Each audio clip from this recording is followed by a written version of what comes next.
And as Harold always said, love and put the other one ahead of yourself.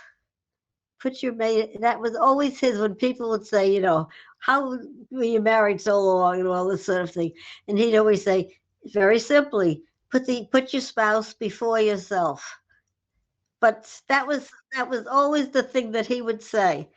Well, it just seemed natural for us. I mean, we knew each other since we were little bitty children. We knew each other very well. Our families knew each other. Well, I think you should have a strong religious faith too. I think that's important for both people. And if you know that, you know where you stand with each other, and you know your relationship with God. I think that's very important too. Well, it's funny.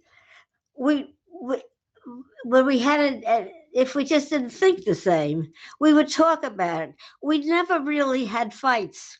And Judy Ann one time said to me, she must have been married maybe 25 years or something. And she said to me, you never told me it was all right to fight. And Harold and I looked at each other and we said, what do you mean fight? She says, I never heard you fight. I said, that's because we don't. We honest and truly, I mean, people don't believe that really. But we did not fight. If we didn't agree on something, we'd talk about it, and we'd either compromise or say, "Yeah, I think that's better."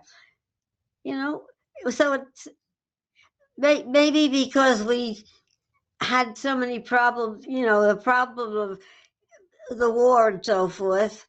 Maybe that was so big that what we had any problem, it wasn't that big. Well, Harold and I always kissed goodnight and kissed good morning.